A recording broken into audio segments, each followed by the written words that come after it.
السلام علیکم ناظرین، آج ہم اس ویڈیو میں جانیں گے حضرت قاسم کی شہادت کا واقعہ۔ میدان کربلا میں ایک نوجوان حضرت قاسم بھی شہید ہوئے۔ یہ حسین ابن علی کے بیٹے تھے اور حسین کے بڑے چہیتے تھے۔ باری باری سب شہادت کا جام پی رہے تھے۔ امام حسین رضی اللہ تعالیٰ عنہ سب شہیدوں کو میدان کربلا سے لے آ رہے تھے۔ حضرت قاسم رضی اللہ تعالیٰ عنہ بھی امام حسین کے پاس گئے اور کہا، چچا جان اجازت دو مجھے۔ حسین رضی اللہ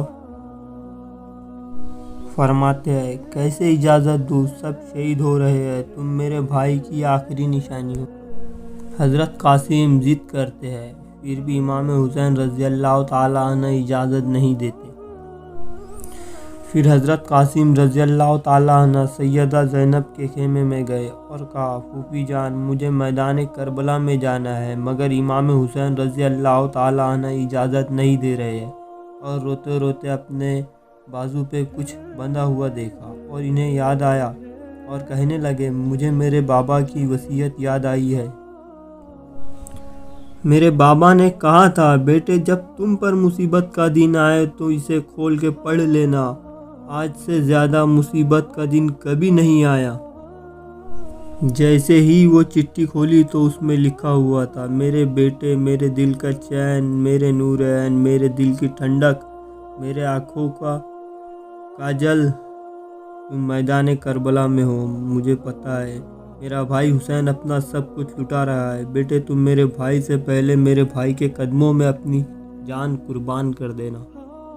حضرت قاسم رضی اللہ تعالیٰ عنہ نے وہ خط پڑھا اور امام حسین کے پاس آئے اور کہا، چچا جان یہ میرے والد کی وصیت ہے جو مجھے دی تھی، آج بھی پڑھیے۔ جیسے ہی امام حسین رضی اللہ تعالیٰ عنہ نے وہ خط پڑھا، آپ نے اللہ کے بارگاہ میں ہاتھ اٹھائے اور دعا فرمائی، اے اللہ میرے بھائی نے یہ وصیت کی ہے، میرے مالک میرے بھائی کی نسل قیامت تک باقی رکھنا۔ امام حسین رو پڑے اور کہا، بیٹے قاسم میں تمہیں اب روک نہیں سکتا۔ جیسے ہی حضرت قاسم رضی اللہ تعالیٰ عنہ نے اپنی والدین کے پاس گئے اور اجازت لی تو ان کی والدین فرماتی ہے، جا بیٹے اور اپنے چچا جان پہ اپنی زندگی قربان کر دے۔ حضرت قاسم رضی اللہ تعالیٰ عنہ سوار ہوتے ہوئے میدان کربلا میں پہنچ گئے۔ حمید بن مسلم ایک یزید تھا، وہ فرماتا ہے، جب قاسم رضی اللہ تعالیٰ عنہ میدان میں آئے تو ان کا چہرہ ایسا چمک رہا تھا ایسے 14ویں رات کا چاند چمکتا ہے۔ بیٹے نے آواز لگائی، میں حسین کا بیٹا ہوں، کون ہے میرے مقابلے میں آنے والا؟ کہا، بھیجو جس کو بھیجنا ہے۔ وہ نوجوان جس نے 3 دن تک پانی نہ پیا ہو۔ لشکر یزید میں ہمت نہ تھی کہ کوئی آگے آتا۔ ایک بہت بڑا پہلوان آگے آیا جس کا نام رزق تھا۔ عمر بن سعد نے کہا، رزق تو جا اور اس لڑکے سے لڑ۔ رزق کہتا ہے، میں اس بچے سے لڑوں، میری بے عزتی ہوگی۔ عمر بن سعد کہتا ہے، تو اسے کمزور مت سمجھ، یہ علی کا پوتا ہے، حسین کا بیٹا ہے۔ یہ رزق نے کہا، میرا ایک بیٹا جائے گا۔ رزق نے اپنے بیٹے کو بھیجا۔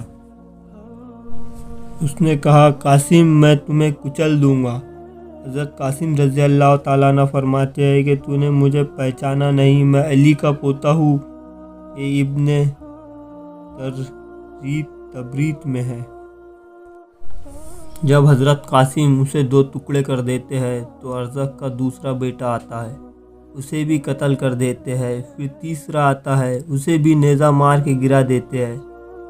رزق قاسم رضی اللہ تعالیٰ عنہ کو 4 بیٹے قتل کر دیتے ہیں۔ پھر رزق خود میدان کربلا میں اتر آتا ہے، اسے بھی مار گراتے ہیں اور دھیرے دھیرے خیمے کی طرف لوٹتے ہیں۔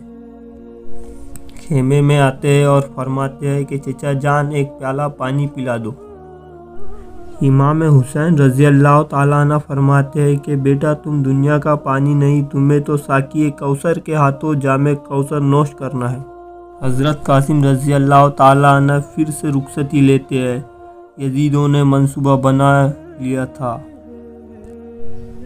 کہ جب قاسم آئے تو چاروں طرف سے گھیر لینا۔ پھر ویسے ہی ہوا۔ آئے قاسم رضی اللہ تعالیٰ عنہ آئے، یزیدوں نے چاروں اور سے گھیر لیا اور وہ تیروں کی بارش کر دی۔ ان تیروں کے بارش سے گرد و غبار اٹھا، دھول اڑی اور اس میں سے آواز آئی، چچا جان میری خبر لیجئے، میری مدد کیجئے۔ امام حسین نے میدان میں گئے اور حضرت قاسم رضی اللہ تعالیٰ عنہ کا